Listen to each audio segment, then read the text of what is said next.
Where were we? Now I think it makes sense to talk shop, and I mean that literally.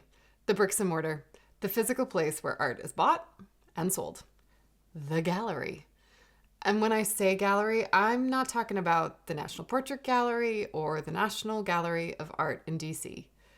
They're actually museums. They're just called galleries because they have paintings on the wall. No, today we're talking about commercial galleries, the ones you find in upscale parts of towns. Chelsea, New York, London's West End, or West Kowloon, Hong Kong.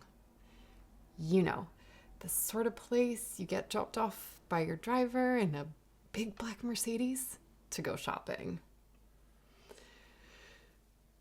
These expensive storefronts, let's call it like it is, they appear to be exhibition spaces that display and sell artwork, but the gallery business is about way more. And most of it goes on behind closed doors. Galleries represent and support their artists in so many ways beyond just providing the walls to hang their work on. They're effectively the artist agent. And often, the name of the person who owns them, it's over the door. Think Larry Gagosian, David Zwerner, Victoria Moreau. This is a completely personal business. When we talk about the gallery, we're talking about the gallerists. They are practically interchangeable.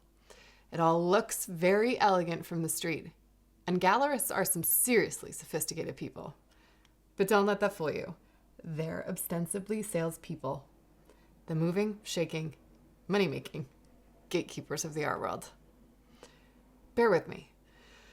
Let me take you back to how this model, the gallery model of today, how it began. During the 19th and 20th century, small groups of dealers and gallery networks, they popped up in Paris and London.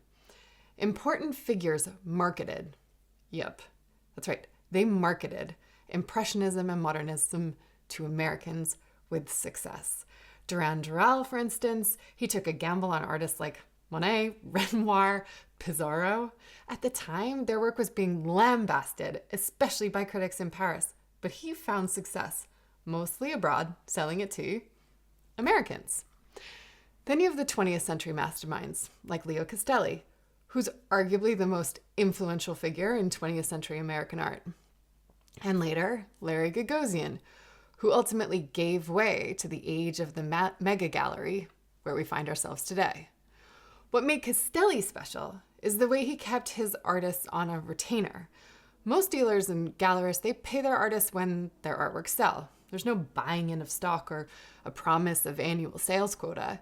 Castelli, however, gave his artists a regular stipend, regardless of sales, to nurture and support those artists long term. When a young Richard Serra joined the gallery in 1967, Castelli famously assured him 3 years of monthly paychecks. See why he's such an important figure in art? Castelli championed and financially supported so many emerging artists that are household names today. This practice, it's still part of some gallery models, but it's really rarely talked about. In fact, there's lots of the gallery practice that's rarely talked about and hides in plain sight behind the pristine white walls.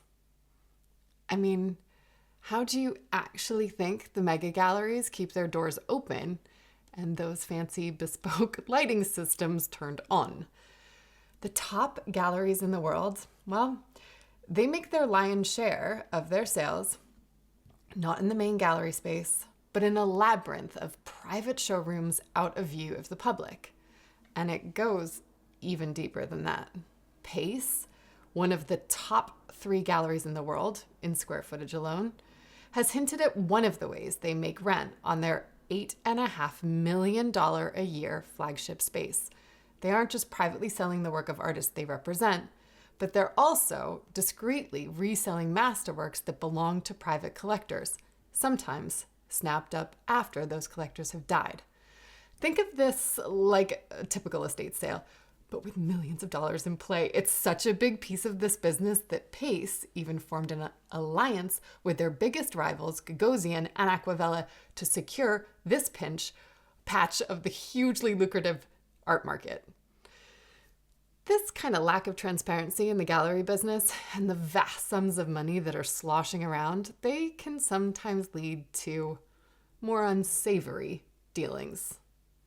More than a few dealers, in fact, have been accused of being very late to pay artists, and sometimes they never do. Take Blaine Southern. In 2019, the Independent newspaper ran an article asking, "Is Harry Blaine of Blaine Southern Brit Art's most powerful man?" This business was running at speed, with galleries in London, Berlin, New York, and on the face of it, business was booming. So, it was a shock to everyone when in February of 2020, news broke that it was over. They were shuttering the business and leaving behind massive debts, not least of all to their roster of artists themselves. It's not clear exactly what happened, and who is owed what, because 1 month prior to going bust, they asked their artists to sign an NDA and they were gagged. We know that the artists weren't paid. We just don't know how much they are out of pocket. But hold on a minute. I don't want to make out that all galleries are evil empires. There are many that are a force for good.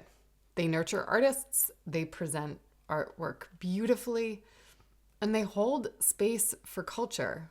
And if they didn't do that, who the hell would? So let me fangirl out here for a second and tell you about my favorite, Hauser and Wirth, who, despite being as precise and by the book as the very best Swiss brands, they've evolved their business in step with the world.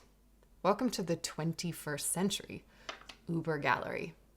This international brand has white cube style galleries in London, Zurich, LA, and New York. And they represent the biggest names in contemporary art: Amy Sherald, Martin Creed, Paul McCarthy. But the Hauser experience, it's about so much more. Why?